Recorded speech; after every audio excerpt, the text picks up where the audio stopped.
l'invitation du président du Kazakhstan, le secrétaire général Tolom effectue une visite d'État au Kazakhstan. La journée du Vesak des Nations Unies 2025 s'est ouverte le 6 mai à Ho Chi Minh Ville.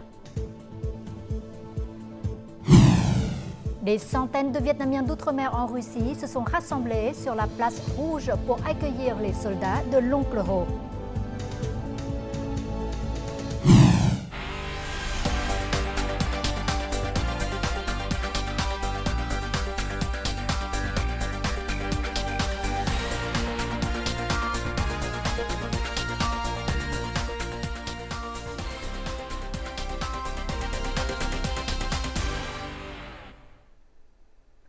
Mesdames et messieurs, bonjour. Merci d'être avec nous dans cette nouvelle édition du Journal francophone.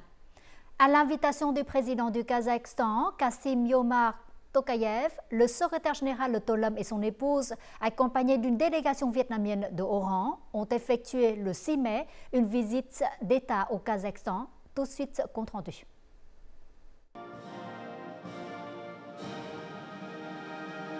Ce matin, après une cérémonie solennelle d'accueil d'État au palais présidentiel, le secrétaire général Tolom s'est entretenu avec le président Kassym-Jomart Tokayev.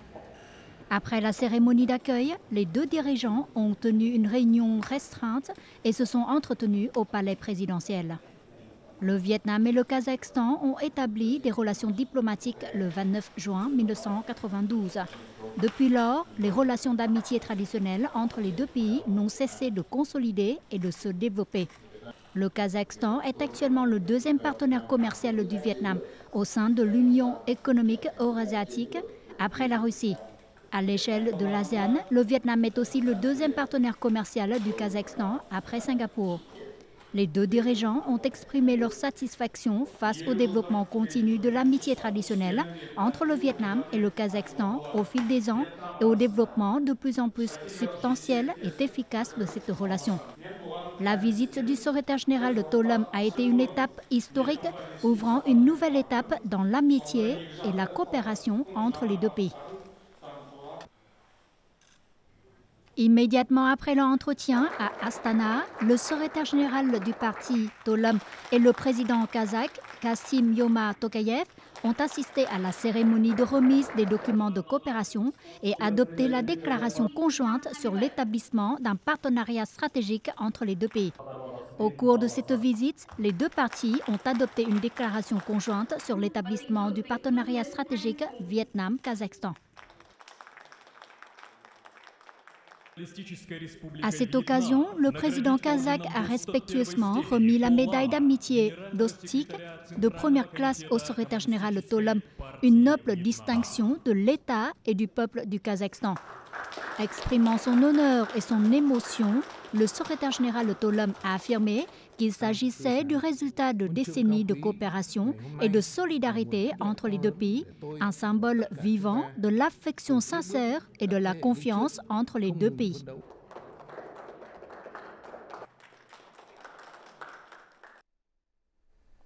Et dans la même journée, le secrétaire général du PCV Tolom a assisté à une table ronde réunissant les entreprises des deux pays. Tolom a affirmé que le Vietnam créerait toutes les conditions favorables pour permettre aux investisseurs kazakhs d'investir et de faire des affaires avec succès sur son territoire.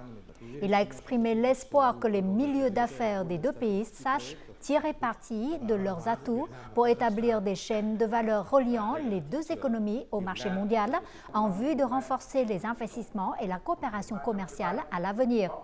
Le Vietnam espère que le Kazakhstan partagera son expérience dans la construction d'un centre financier et promouvra la coopération bilatérale avec le centre financier d'Astana.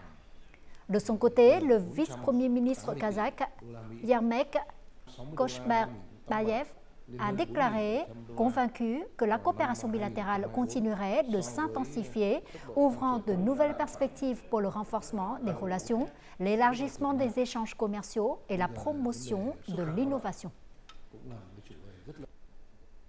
Le matin du 6 mai, au siège du gouvernement, le Premier ministre Phạm Minh Chính a présidé la réunion ordinaire du gouvernement en avril pour discuter de la situation socio-économique en avril et des 4 premiers mois de l'année, de la situation de l'allocation et du décaissement des capitaux d'investissement publics et des 3 programmes cibles nationaux, tâches et solutions clés pour mai et les années à venir.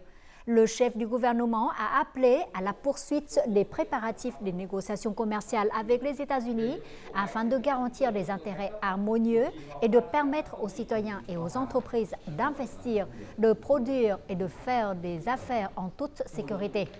Il a demandé aux membres du gouvernement de proposer des mesures et des solutions pour promouvoir une croissance rapide et durable, maîtriser l'inflation, assurer la stabilité macroéconomique et les grands équilibres afin d'atteindre une croissance de 8% ou plus en 2025 et des taux à 2 chiffres les années suivantes.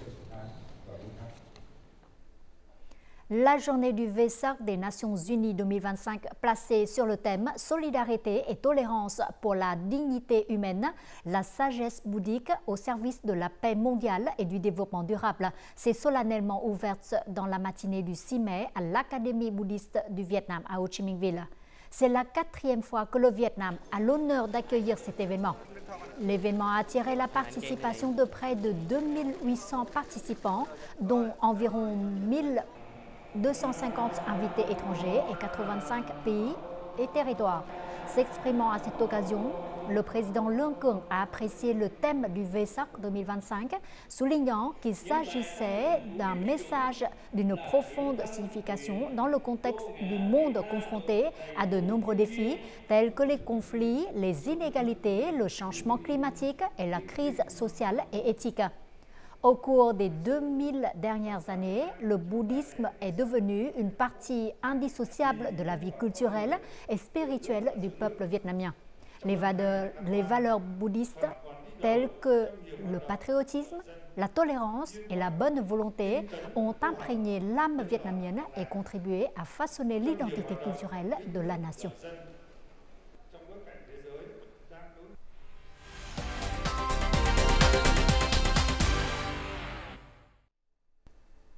La résolution numéro 57 est considérée par les scientifiques agricoles comme un coup de pouce pour le secteur. Le mécanisme de recherche et de développement de produits subit actuellement des changements majeurs. Cela ouvre la voie à d'énormes avancées tant dans la pensée que dans la pratique. En 1980, l'astronaute Phạm Tuân a emmené la fougère aquatique dans l'espace. Récemment, 169 reines de lotus soigneusement sélectionnés parmi 80 variétés vietnamiennes, ont également connu un voyage similaire. La résolution numéro 57 a ouvert un nouveau mécanisme aidant les scientifiques à sortir en toute confiance de leur zone de confort. Là-haut, les graines de lotus peuvent survivre et produire de précieuses données de recherche. Auparavant, nous n'osions pas proposer une idée aussi audacieuse. Mais aujourd'hui, la résolution 57 autorise la recherche scientifique à haut risque. L'État accepte ce risque. Les avancées du secteur privé ont représenté 65% du total de la recherche.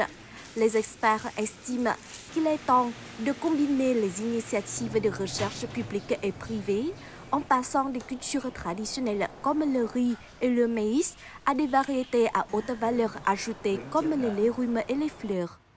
Un kilo de graines de tomates coûte 4 000 $, tandis qu'un kilo de graines de riz coûte moins d'1 $. Si nous voulons cultiver des pastèques sans pépins, nous devons investir dans la recherche fondamentale, les ressources humaines et les infrastructures. Grâce à la résolution 57, l'État enlève progressivement les obstacles, permettant la création au sein des instituts de recherche. Grâce à cette résolution, nous pouvons résoudre le problème de l'accès au marché des produits et créer un mécanisme transparent permettant aux agriculteurs et aux entreprises de générer une plus grande valeur.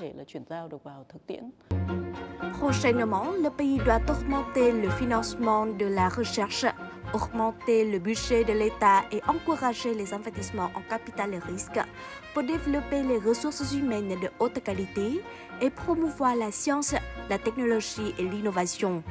Cela contribuera à créer un moteur de croissance pour l'agriculture.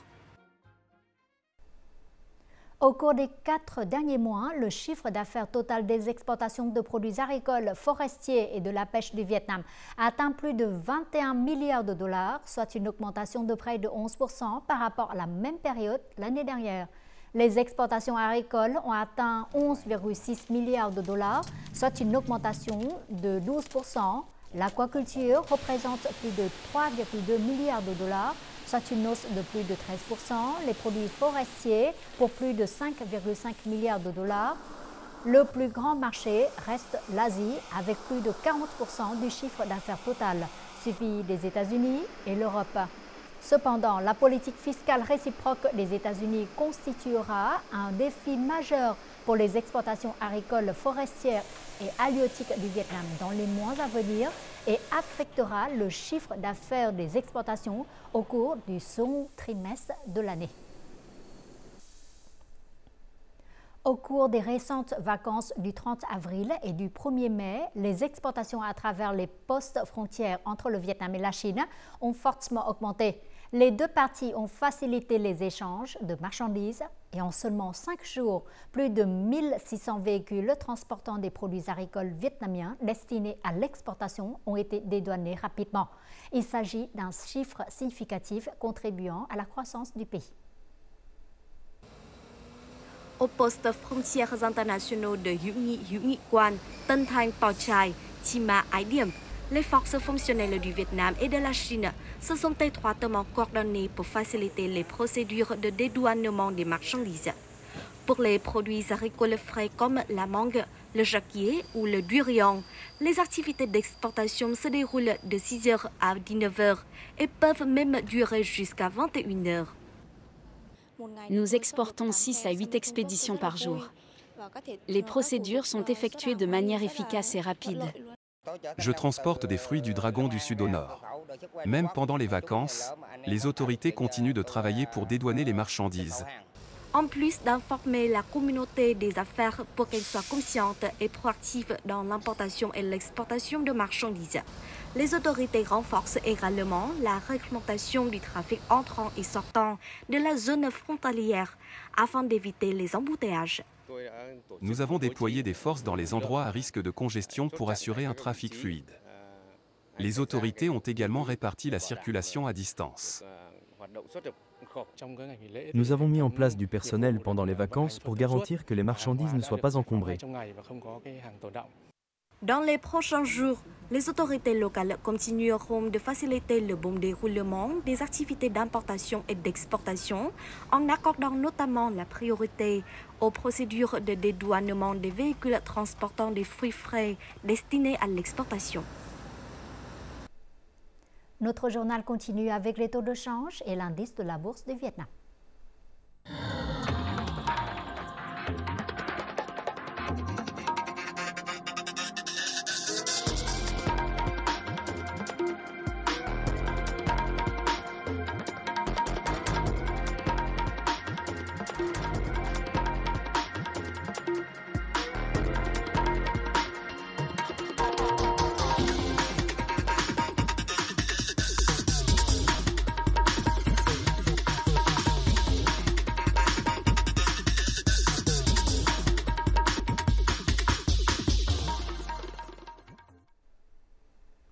Le 9 mai, un défilé militaire aura lieu sur la place rouge de Moscou pour célébrer le 80e anniversaire de la victoire dans la Grande Guerre patriotique.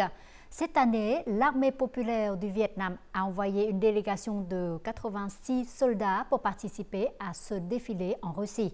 Lors de la récente répétition, des centaines de Vietnamiens d'outre-mer et d'étudiants vietnamiens en Russie se sont rassemblés sur la place rouge, agitant des drapeaux vietnamiens et russes pour accueillir la délégation. Cela montre l'affection particulière du peuple vietnamien pour les soldats de l'oncle Ho, où qu'ils se trouvent. De nombreux Vietnamiens d'outre-mer à Moscou ont posé des congés pour se rassembler sur la place rouge. Dans un esprit de patriotisme et de solidarité, ils ont accueilli avec joie des soldats vietnamiens. Je suis très heureuse que beaucoup de Vietnamiens en Russe aient participé à cet événement. Où qu'ils soient, les Vietnamiens font toujours preuve de patriotisme et d'une grande solidarité. Les Vietnamiens d'outre-mer de tous âges sont fiers de rencontrer les soldats de l'oncle Hu à Moscou. Au nom de la communauté vietnamienne de Moscou, nous souhaitons aux soldats une bonne santé et du succès dans leur mission. Dans l'atmosphère joyeuse, tous les Vietnamiens d'outre-mer ont voulu prendre une photo avec les soldats. Lorsqu'elle a appris que des soldats vietnamiens venaient en Russie pour participer au défilé, cette jeune fille a elle-même confectionné un bouquet de fleurs en laine pour leur offrir. C'est un cadeau vraiment significatif. Je ne suis pas sûre d'avoir l'occasion d'assister à un événement aussi émouvant. Alors j'ai voulu offrir aux soldats un cadeau, comme ces fleurs en laine faites à la main.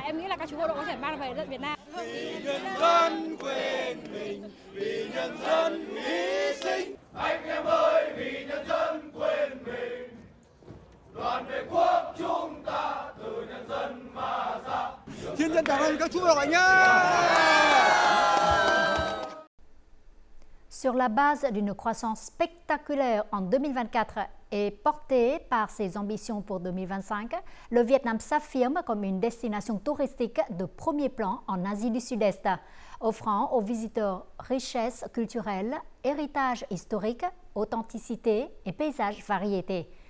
L'information a été publiée sur la page d'Air Journal. Le Vietnam est la destination la plus prisée par les touristes français pour les prochaines vacances d'été. Et selon une enquête menée par des agences de voyage françaises, les réservations ont bondi de 264% pour des départs prévus entre 1er juin et le 30 septembre 2025.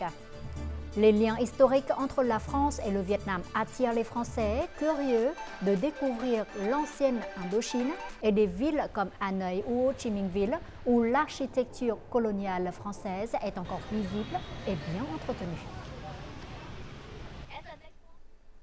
Durant les 5 jours des vacances du 30 avril et du 1er mai, le pays a accueilli plus de 10,5 millions de touristes, soit une augmentation de 31,2% par rapport à la même période de l'année dernière.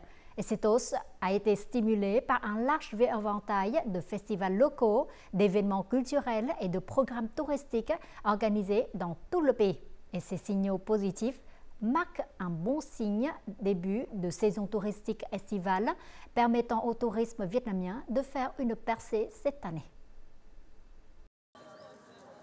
Pendant les vacances du 30 avril, les sites historiques de Ho Chi Minh Ville, comme les tunnels de Cu Chi, le palais de l'Indépendance et les bunkers des commandos de Saigon étaient toujours bondés de visiteurs. Nous savions que le Vietnam célébrait une grande fête, nous avons donc prévu d'aller à Ho Chi Minh Ville. L'atmosphère ici est merveilleuse. Depuis le 20 avril, Ho Chi Minh Ville a accueilli un nombre record de 2,7 millions de visiteurs, dont 355 000 touristes internationaux, soit près du double de l'année précédente. La ville a généré près de 16 000 milliards de dons de recettes. Plusieurs localités ont enregistré des recettes touristiques supérieures à plus de 1 000 milliards de dons, notamment Hanoï, Ninh Bình, Quảng Ninh, Thanh Hóa, Đà Nẵng et Khánh Hòa. Dans plusieurs villes et provinces, les visiteurs ont afflué vers les sites historiques. La baie d'Along a aussi accueilli 3 navires de croisière internationaux transportant de près de 5 000 touristes venus des États-Unis, d'Europe, de Chine et du Japon. Les voyages en train, en voiture et en avion ont tous connu une croissance spectaculaire. Au cours de cette période de 5 jours, les aéroports du pays ont accueilli près de 12 600 vols, transportant plus de 2 millions de passagers. Les procédures sont devenues plus simples, alors nous accueillons plus de visiteurs que jamais. Une politique de visa flexible et l'expansion des itinéraires aériens nous aident à attirer davantage de clients. Au nord-ouest du pays, comme Sapa, Hà Giang et Điện Biên, Les sites historiques célèbres et les paysages naturels majestueux sont devenus les destinations de prédilection de nombreux touristes nationaux et internationaux. L'eau ici est si claire et tout est merveilleux. Mon jeu préféré est la tyrolienne. Cela me procure un sentiment à la fois d'excitation et d'aventure.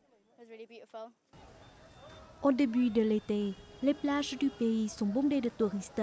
Le taux d'occupation des hôtels a augmenté de 30 à 50% par rapport à la même période l'année dernière. Cet essor du tourisme a stimulé le développement de nombreuses autres industries, soutenant l'objectif de croissance économique de 8% du pays pour l'année.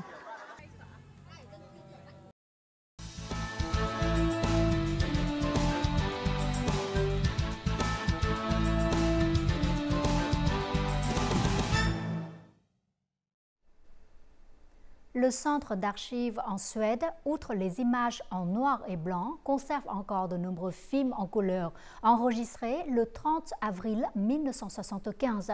Beaucoup d'entre eux ont été réalisés par Bo Hollen.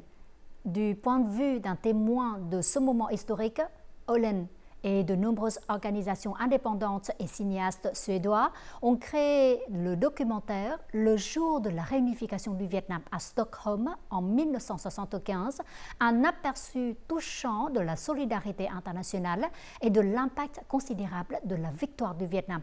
Rencontrons tout de suite ce réalisateur pour en apprendre davantage sur les histoires derrière ces précieuses images.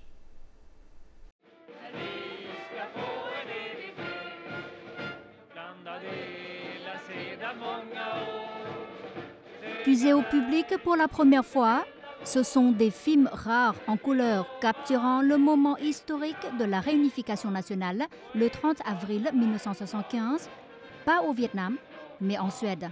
Le documentaire La victoire du Vietnam s'ouvre sur des défilés de drapeaux au cœur de l'Europe où des milliers de Suédois sont descendus dans la rue pour célébrer la victoire du peuple vietnamien. Le discours émouvant et fier des représentants du gouvernement vietnamien en Suède et la mélodie de l'hymne national vietnamien ont résonné dans un pays étranger. Plus de 30 minutes de séquences enregistrées et montées avec l'équipement les plus avancés de l'époque sont devenues un document historique inestimable, reflétant véritablement l'impact de la grande victoire du printemps 1975.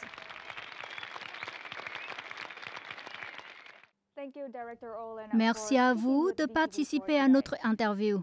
Nous venons de voir un extrait du documentaire Victoire du Vietnam, récemment sorti. Cette année marque le 50e anniversaire de la libération du Sud et de la réunification du Vietnam. Alors, que pensez-vous de la découverte du film et de son don à l'Institut du film du Vietnam? Le film était une coopération et financé par plusieurs organisations. À l'époque, faire des films était très coûteux. Nous n'avons donc pu en faire qu'une seule copie. Nous avons envoyé cette copie unique au Vietnam via une délégation gouvernementale en visite dans le pays. Les années ont passé, et je pensais que ce film était tombé dans l'oubli. Puis un collègue de la Broadcasting Corporation a effectué des recherches à la Bibliothèque royale de Stockholm et a trouvé un fichier de données sans nom ni autre exécuteur testamentaire mentionné. Il m'a envoyé le fichier, et j'ai pu revoir le film.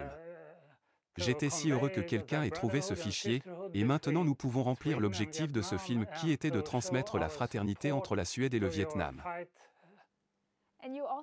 Vous êtes le principal contributeur aux images brutes du film. Quel moment avez-vous retenu? C'était une caméra allemande, de très haute qualité et très chère.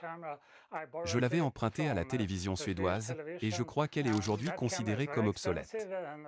Elle était très chère et il fallait être très prudent. On avait une vision très claire de l'image enregistrée, comparée aux autres caméras de l'époque, ce qui facilitait vraiment le tournage. Le magnétophone utilisait une bande de 6 mm et il fallait synchroniser chaque prise avec un battement de main. Il fallait se tenir à proximité, et avec autant de monde autour, il fallait faire attention à ce que personne ne trébuche sur le fil qui nous séparait de l'enregistreur. Nous avons travaillé toute la journée et avons réussi à obtenir beaucoup de matériel fantastique, et le montage était vraiment facile.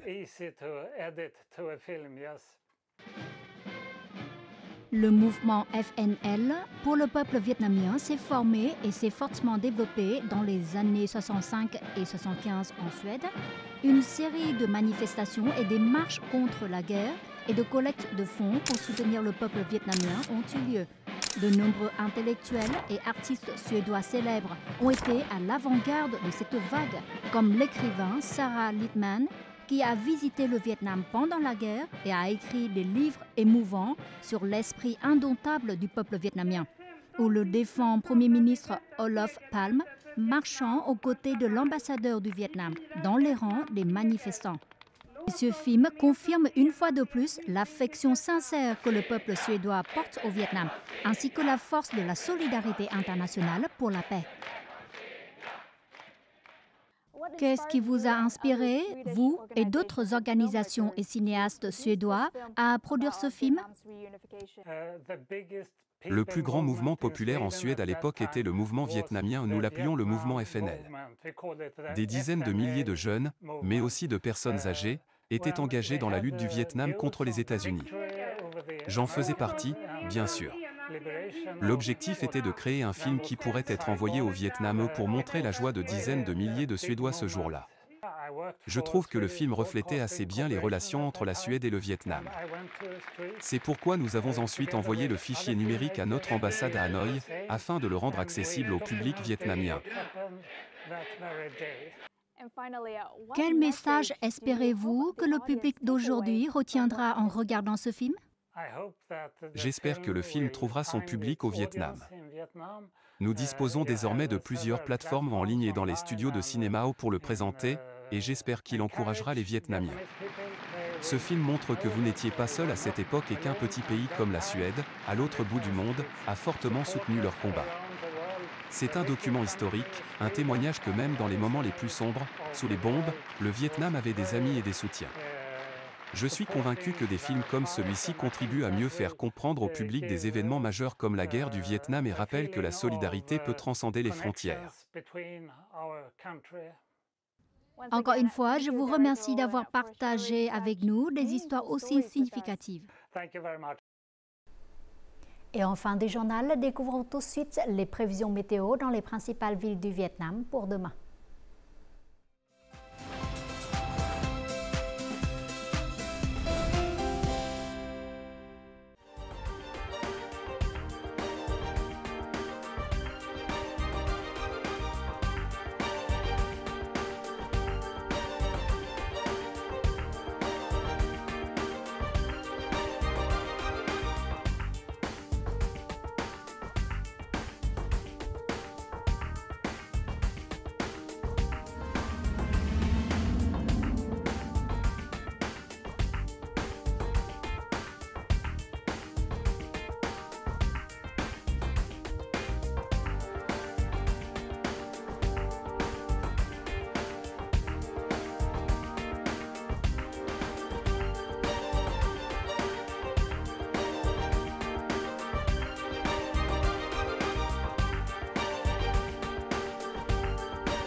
Les informations sur la météo a clôturé notre journal. Merci d'être toujours avec nous. Au revoir et à bientôt sur VTV4.